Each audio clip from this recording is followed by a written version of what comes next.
सबको जय मसीह की। इससे पहले कि हम आराधना में आरंभ करें आराधना को, एक छोटी सी प्रार्थना हम करेंगे कि परमेश्वर हमें आत्मा और सच्चाई से आराधना करने के लिए सहायता करे। धन्यवाद परमेश्वर, धन्यवाद करते हैं समय का जो आपने हमें दिया। आप महान और स्तुति के योग्य हैं परमेश्वर, हमसे प्रेम करते हैं, इसलिए धन्यवाद परमेश्वर। हम प्रार्थना करते हैं आज आत्मा और सच्चाई से आराधना करने के लिए हम सबों की मदद और सहायता कीजिए परमेश्वर। जितने भी लोग परमेश्वर वहाँ मौजूद हैं परमेश्वर, लुधियाना में परमेश्वर, आपकी आराधना के लिए परमेश्वर हर एक की सहायता करें परमेश्वर। तेरी ओर से सुनने के लिए हर एक की मदद और सहायता कीजिए। आराधना के दौरान परमेश्वर हर एक के दिल को आप खोले परमेश्वर, तैयार करें परमेश्वर। जो हमें अपने दिल की शुद्ध और पवित्र का जो कुछ भी हम आराधना करते हैं तो उसे ग्रहण कर परमेश्वर, तेरे सामने वो कबूल हो परमेश्वर। तेरे बेटे यीशु के नाम से मांगते हैं, आमीन। जैसे मैं मूसा के साथ था, तेरे भी चलूंगा।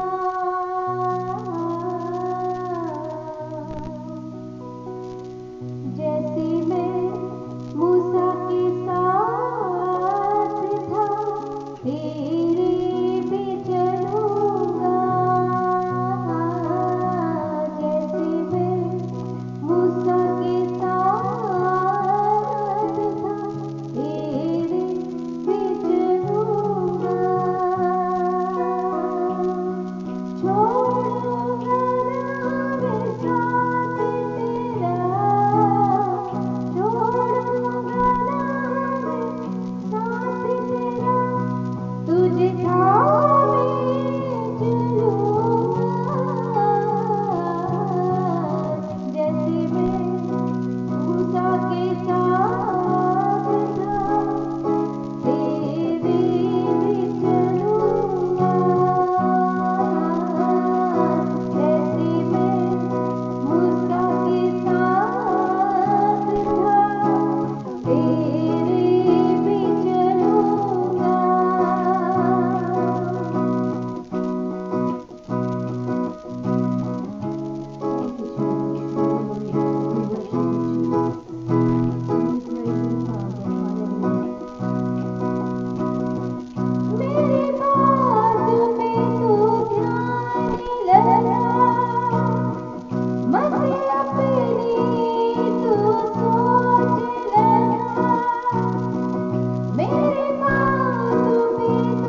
आज जो मैं आपके साथ बात करने वाला हूं वो प्रभु यीशु मसीह के लहू के बारे में।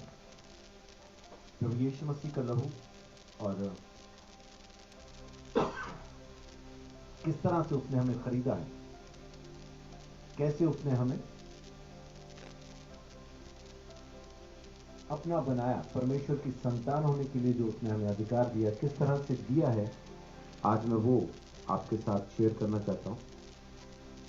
और प्रभु का अनुग्रह जो हमारे ऊपर रहता है उसके लिए प्रभु का धन्यवाद।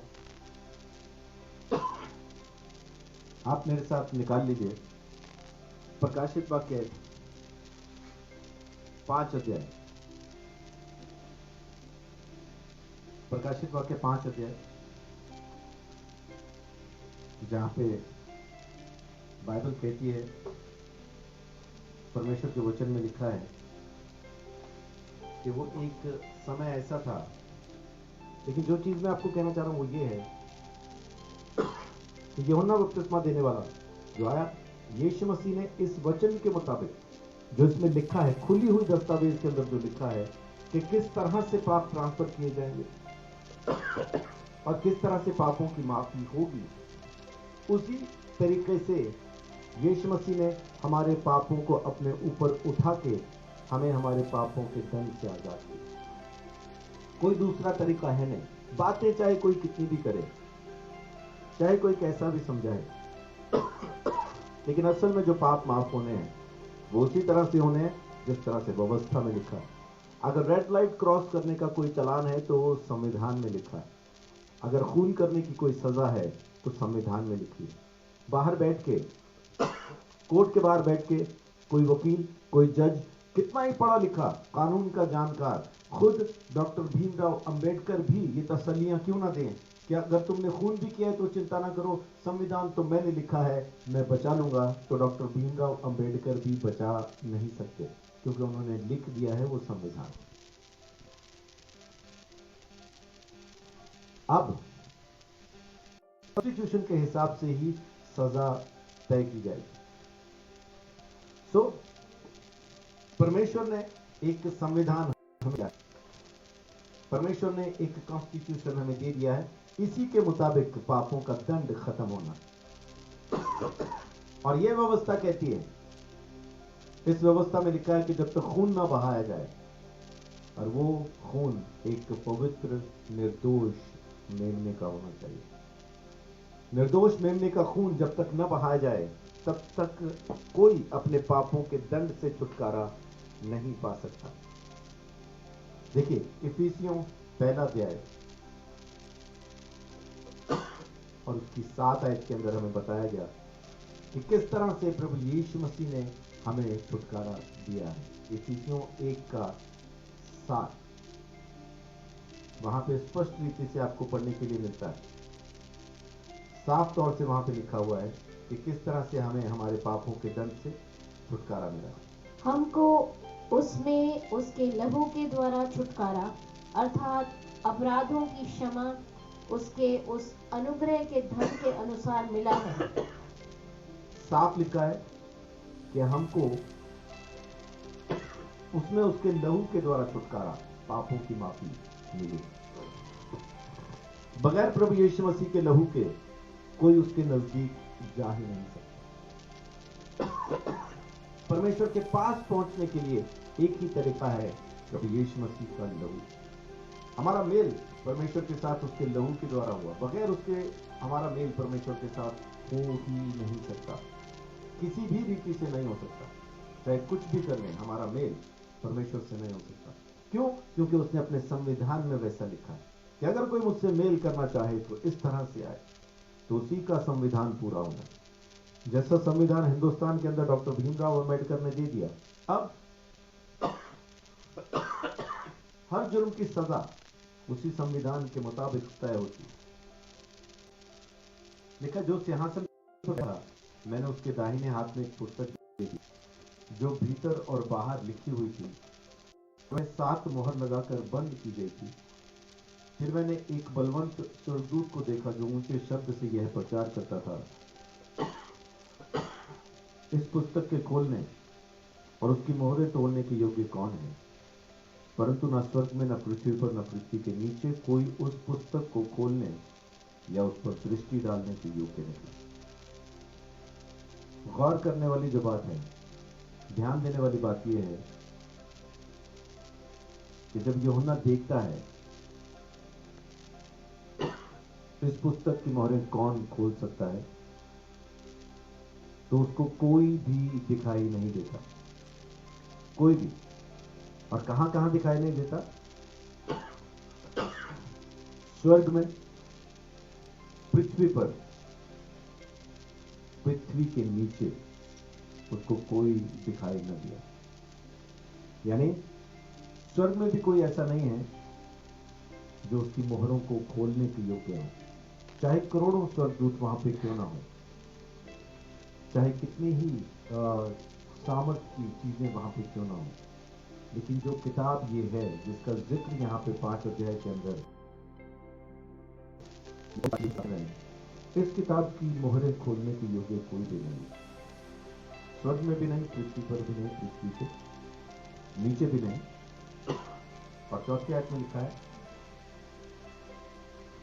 तब मैं फूट फूट कर रोने लगा, क्योंकि उस पुस्तक के खोलने या उस पर दृष्टि डालने के योग्य कोई न मिला।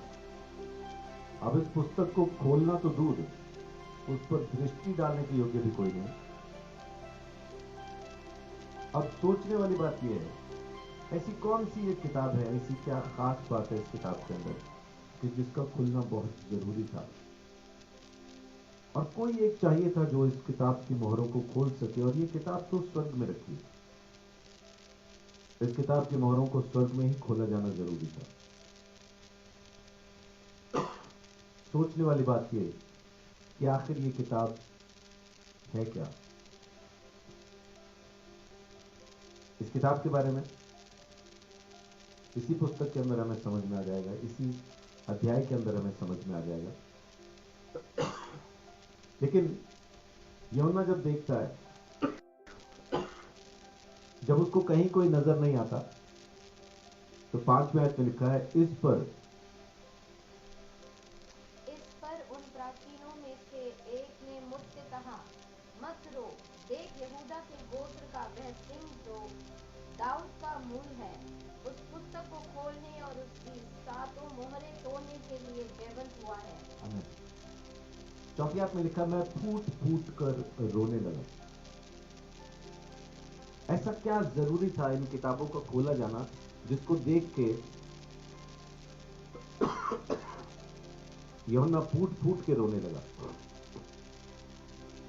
लेकिन असल में ये जो किताब है, इसके बारे में जब आप पढ़ते हैं 5वें अध्याय के अंदर, तो आपको दिखाई देता है इसकी 9वीं आयत में, जहां पे आके आपको समझ में आता है कि ये किताब इतना जरूरी क्यों है, इसका खोला जाना इतना जरूरी क्यों है। ये आपको समझ में आने लगता है। 5:9 में जब आप वहां पे पढ़ते हैं तो लिखा है, वे यह नया गीत गाने लगे कि तू इस पुस्तक के लेने और इसकी मोहरें खोलने के योग्य है, क्यों तो इसके योग्य है। लिखा है क्योंकि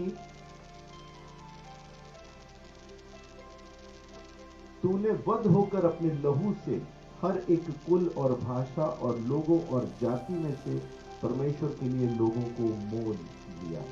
आमीन। वहां लिखा है तू इसके योग्य है। यीशु मसीह के बारे में वहां पे बात आती है कि वो इसके योग्य है। क्यों इसके योग्य है यीशु मसीह? सिर्फ यीशु ही क्यों इसके लायक है? न स्वर्ग में कोई दिखाई दिया, न पृथ्वी पर कोई दिखाई दिया, न पृथ्वी के नीचे कोई दिखाई दिया। सिर्फ यीशु मसीह एक ऐसा है जो इस पुस्तक, एक ही पुस्तक, इस पुस्तक के खोलने और इसकी मोहरें तोड़ने के योग्य हो गया।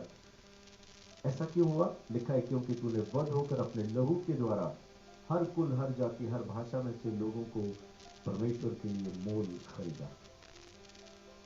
जमीन के ऊपर चाहे कोई भी क्यों ना हो, ये जो किताब है हमारे गुनाहों की किताब है, हमारे ऊपर आने वाले दंड की किताब है।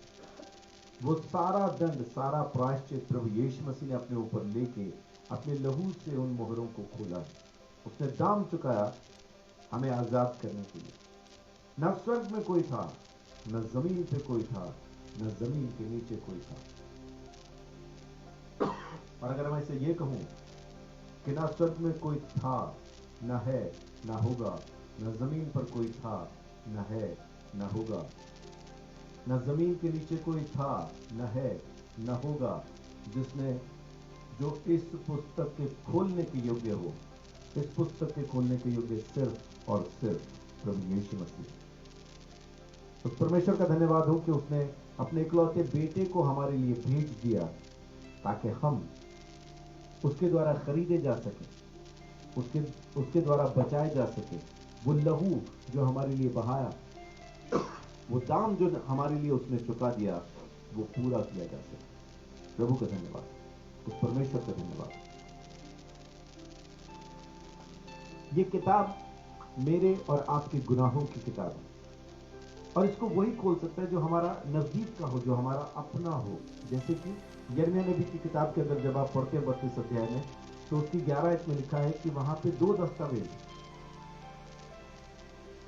खरीदे जाने के 2 दस्तावेज, एक खुला है और एक मोहर बंद। जो नजदीक का रिश्तेदार उसको छुड़वाना चाहे, अगर कोई अपनी जमीन बेच दे, अपने आप को बेच दे, कुछ भी वो बेच दे, अगर कोई उसको छुड़वाना चाहे, यिर्मयाह 32 में आप पढ़ सकते हैं। यिर्मयाह 32 का 11 में साफ लिखा है कि अगर कोई वहां से उसको छुड़ाना चाहे, है ना, 2 दस्तावेज है वहां पे। जी, क्या है? तब मैंने मोल लेने की दोनों दस्तावेजें, जिनमें सब शर्तें लिखी हुई थी और जिनमें से एक पर मोहर थी और दूसरी खुली थी, उन्हें लेकर अपने चचेरे भाई हनमेल के और उन गवाहों के सामने, जिन्होंने दस्तावेज में दरखास्त किए थे, और उन सब यहूदियों के सामने भी जो पहरे के आंगन। तो यहाँ पे 2 दस्तावेज हैं, 2 दस्तावेज हैं और कुछ गवाह भी हैं जिन्होंने उस पर दस्तखत किए। 2 दस्तावेज, पहला खुला हुआ और एक मोहर बंद। जो कोई उसको छुड़ाना चाहे, जो कोई चाहे कि हाँ मैं तेरे लिए दाम चुका देता हूं, मैं तेरी इस जमीन को छुड़ा देता हूं, तो जरूरी है कि वो उस खुली हुई दस्तावेज के मुताबिक जो कुछ उसमें लिखा है उसके हिसाब से वो दाम भर दे ताकि उसको छुड़ाया जा सके। तो हमारे गुनाहों के भी 2 दस्तावेज हैं। पहला दस्तावेज, अगर हम कहें कि व्यवस्था, हमारे गुनाहों का जो दंड भरा जाना है, व्यवस्था के मुताबिक भरा जाना जरूरी है। और इस व्यवस्था के मुताबिक जो उस दंड को भर देगा, वो उन मोहरों को खोल सकता है। और दस्तावेज कहते हैं कि प्राण के बदले प्राण, यानी खून बहाए बगैर छुटकारा नहीं मिलेगा, खून बहाए बगैर उद्धार नहीं मिलेगा, जिंदगी नहीं मिलेगी। तो यीशु मसीह ने वो दाम चुकाया, एक एक मोहर को खरीदा, बगैर उसके ये संभव नहीं था। एक दस्तावेज हमारा मन है जिस पे लिखा है कि मैं गुनहगार हूं। यिर्मयाह 17 का 1 में लिखा है। जब आप उसको पढ़ते हैं तो यिर्मयाह 17:1 में आपको पढ़ने के लिए मिलता है। वहां स्पष्ट तौर से लिखा है यिर्मयाह 17:1 में कि हमारे पाप कहां कहां पे लिखे हुए ना, हमारे पाप, एक तो ये मोहर बंद है, और कहां लिखे हैं? यिर्मयाह 17:1 बताता है, यहूदा का पाप लोहे की टांकी और हीरे की नोक से लिखा हुआ है। वह उनके हृदय रूपी पट्टियां और उनकी वेदियों के सींगों पर भी खुदा हुआ है। तो ये हमारे हृदय पे लिखा है, और उन वेदियों के सींगों पर जिस पे बलिदान चढ़ाए जाते, पाप बलि किए जाते थे, उन पे भी लिखा है। और रोमियो 6:23 कहता है कि पाप की मजदूरी मृत्यु है। तो प्राण के बदले प्राण, लेवी व्यवस्था 17 का 11 में साफ लिखा है कि लहू के अंदर प्राण है, और प्राण के बदले इसीलिए प्राण दिया गया, क्योंकि हमारा प्राण लहू में बसता है, इसीलिए लहू को खरीदने के लिए, प्राण को बचाने के लिए प्राण दिया गया। तो यीशु मसीह ने हमारे पापों को किस तरह से अपने ऊपर उठाया? मोहर वही खोल सकता है जो इस व्यवस्था के मुताबिक हमारे पापों को अपने ऊपर उठाए। यीशु मसीह ने जिस घड़ी बपतिस्मा लिया, यूहन्ना इस बात की गवाही देता है कि मैं उसको पहचानता न था, लेकिन जिसने मुझे भेजा, आप यूहन्ना पहला अध्याय जब पढ़ेंगे, उसकी 30 आयत से जब आप पढ़ना शुरू करते हैं तो वहां पे लिखा है, यूहन्ना कहता है मैं उसको पहचानता नहीं था, लेकिन पानी से बपतिस्मा में इसलिए देता आया क्योंकि जिसने मुझे भेजा उसी ने मुझे कहा था कि जिसके ऊपर तू पवित्र आत्मा को कबूतर की नए उतरता और ठहरता देखे तो जान लेना ये वही है। तो यूहन्ना बपतिस्मा देने वाला ऐसा क्या खास था उसकी जिंदगी में जिसको परमेश्वर चाहता था कि वो पूरा करे। उसकी भी भविष्यवाणी यीशु मसीह की तरह से ही होती थी। यिर्मयाह ने उसके बारे में भी भविष्यवाणी की थी कि जंगल में पुकारने वाले की एक आवाज जो कहता है कि परमेश्वर के मार्ग को, उसके रास्ते को सीधा करो। तो यूहन्ना बपतिस्मा देने वाला क्या खास काम करने के लिए पैदा हुआ? परमेश्वर ने वायदा किया, पुराना नियम खत्म होते समय मलाकी के जब चौथे अध्याय की आखिरी 2 आयतें जब आप पढ़ेंगे, वहां परमेश्वर वायदा करता है उस अंत के दिन के आने से पहले मैं एलिया नबी को तुम्हारे बीच में भेजूंगा जो मन फिराने के लिए तुम्हारी मदद करेगा। ऐसा ना हो कि मैं आऊं और पृथ्वी को सत्यानाश करूं। तो ऐसा क्या खास था यूहन्ना नबी के अंदर, यूहन्ना बपतिस्मा देने वाले के अंदर, कि परमेश्वर ने उसको भेजा? जब आप उसके बारे में पढ़ना शुरू करते हैं, जब आप पढ़ते हैं उसको लूका पहले अध्याय की 5वीं आयत से, तो वहां पे आपको यूहन्ना के माँ बाप का एक ब्यौरा मिलता है और उनके बारे में वहां पे लिखा है कि वो दोनों ही लेवी वंश के थे, दोनों ही हारून के खानदान से। हारून के खानदान को परमेश्वर ने एक काम दिया था कि वो जिंदा बकरे के सिर पे हाथ रख के पाप ट्रांसफर कर सकते हैं, और यूहन्ना उसी खानदान से था। कैसे पता? जकरिया जो उसका बाप है, उस साल वो महायाजक के तौर पे परम पवित्र स्थान के अंदर प्रायश्चित के लिए गया हुआ था। वहां उसकी मुलाकात स्वर्गदूत से हुई और परमेश्वर का संदेश उस तक पहुंचता है कि मैंने तेरी सुन ली है और मैं तुझे एक बेटा दूंगा, उसका नाम यूहन्ना रखना, और वो मन फिराने के लिए तुम्हारी मदद करेगा, मन फिराने के लिए तुम्हारी मदद करेगा। अब एक तरीका जो महायाजक के पास परमेश्वर ने दिया, जो हारून के खानदान को परमेश्वर ने दिया, तो वो जिंदा बकरे के सिर पे हाथ रख के उस पर पाप ट्रांसफर कर सकते। यूहन्ना बपतिस्मा देने वाला खास इसी काम के लिए पैदा हुआ। एलिया नबी को भेजूंगा परमेश्वर ने कहा, और यीशु मसीह इस बात की गवाही देता है कि जो एलिया आने वाला था वो यही है। देखिए मत्ती 11 अध्याय, मत्ती 11, मत्ती 10, मत्ती 11 और 11 का आप 13 से 15 देखिए। मत्ती 11, 13 से 15। यूहन्ना तक सारे भविष्यद्वक्ता और व्यवस्था भविष्यवाणी करते रहे, और चाहो तो मानो कि एलिया जो आने वाला था वह यही है, जिसके सुनने के कान हो वह सुन ले। ये गवाही यीशु मसीह दे रहे हैं। 17 अध्याय में आ जाइए, मत्ती 17 में ये गवाही यीशु मसीह दे रहे हैं। हमने तुम्हारे लिए, वो क्या कह रहे हैं कि अगर मान सको तो मान लो कि वो एलिया जिसको मैं भेजने वाला था वो यही है, एलिया को मैंने भेजा है। और यीशु कह रहा है मानो, जिसके सुनने के कान हो वो सुन ले कि वो यही है, एलिया यही है। और 17 अध्याय, हमने तुम्हारे लिए, मत्ती 17 का 12 और 13, वहां पे लिखा है, परंतु मैं तुमसे कहता हूं कि एलिया आ चुका है और लोगों ने उसे नहीं पहचाना, परंतु जैसा चाहा वैसा ही उसके साथ किया।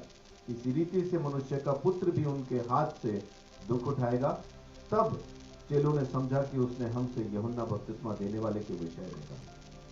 यीशु मसीह ने 2 बार गवाही दी यूहन्ना बपतिस्मा देने वाले के बारे में कि एलिया जो आने वाला था वो यही है। इसके माने हुए कि यूहन्ना यूं ही पैदा नहीं हुआ था। यूहन्ना सिर्फ लोगों को बपतिस्मा देने और मन फिराव का प्रचार करने के लिए पैदा नहीं हुआ था। उसके बारे में जो भविष्यवाणियां की गई थी वो यूं ही नहीं थी। वो ऐसे नहीं थी कि कोई पैदा होगा और बस यीशु को बपतिस्मा देगा उसके बाद मर जाएगा, ऐसा नहीं। वो एक खास काम के लिए आया था और वो खास काम क्या था? नबी होने के नाते, याजक होने के नाते, हारून के खानदान से होने के नाते उसके पास ये अधिकार था कि वो जिंदा मेमने के ऊपर पाप ट्रांसफर कर सकता था। लेवावस्था 16 अध्याय में जब आप देखें, लेवावस्था 16 में जब आप पढ़ते हैं, 16 का 21 जब आप पढ़ें लेवावस्था, तो देखिए वहां पे क्या लिखा है। और हारून अपने दोनों हाथों को जीवित बकरे पर रखकर इजरायलियों के सब अधर्म के कामों और उसके सब अपराधों अर्थात उनके सारे पापों को अंगीकार करे और उनको बकरे के सिर पर धरकर उसको किसी मनुष्य के हाथ जो इस काम के लिए तैयार हो जंगल में भेज के छुड़वा दे। वह बकरा उनके सब अधर्म के कामों को अपने ऊपर लादे हुए किसी निर्जन स्थान में उठा ले जाएगा, इसलिए वह मनुष्य उस बकरे को जंगल में छोड़ दे। अब यहाँ पे 2 चीजें हैं। हारून जिंदा बकरे के सिर पे हाथ रख के पाप ट्रांसफर कर देगा और एक ऐसा शख्स जो इस काम के लिए तैयार हो उस बकरे को जंगल में छोड़ भी आएगा और इस तरह से वो उन पापों को उठा के जंगल में ले जाएगा, प्रायश्चित करे। इस तरह से प्रायश्चित हो जाएगा। यीशु मसीह परमेश्वर का मेमना, इसलिए उसको मेमना कहा गया। और यूहन्ना इस बारे में गवाही देता है। यूहन्ना 1 का 29 जब आप पढ़े तो वहां पे लिखा है कि यूहन्ना इस बात की गवाही देता है कि वो देखो परमेश्वर का मेमना जो जगत का पाप उठाए लिए जाता है। अब लोगों को एक सवाल उससे पूछना चाहिए, तू कैसे जानता है कि ये लोगों के पाप उठा के लेके जा रहा है? वो एक ही जवाब देगा, मैंने ही तो डाले हैं, मैं यही काम करने के लिए जमीन पे आ रहा हूं। और लिखा है कि कोई एक शख्स जब वो बकरा अपने ऊपर पाप उठा ले तो उसको जंगल में ले जाए। एक तैयार शख्स होना चाहिए। जब आप पढ़ते हैं मत्ती के अंदर 3रे अध्याय में यीशु मसीह का बपतिस्मा पूरा हो जाता है और 4थे अध्याय की पहली आयत में लिखा है आत्मा उसको जंगल में ले गया। पवित्र आत्मा से तैयार और कोई नहीं हो सकता जो इस पाप से लदे हुए बकरे को जंगल में लेके जाए। तो यीशु मसीह ने हमारे सारे पापों को इस खुली हुई दस्तावेज के मुताबिक उठाया। जो शर्तें लिखी हैं कि ये शर्त अगर तुम पूरी करते हो तो यूहन्ना बपतिस्मा देने वाले के बीच में जरूरत क्या थी? यूहन्ना बपतिस्मा देने वाले के बीच में जरूरत ये थी क्योंकि यीशु मसीह निर्दोष और पवित्र है। अगर यूं ही मर जाता तो हम तक वो आशीष, वो छुटकारा पहुंच नहीं सकता था। जरूरी था कि उसके ऊपर मेरा और आपका पाप ट्रांसफर किया जाए। उसके बाद वो उस पाप का दंड सहे, प्रायश्चित करे ताकि हम बचाए जा सके। और यूहन्ना बपतिस्मा देने वाले ने वही किया और हमें हमारे पापों के दंड से आजाद होने के लिए उसने सहायता की।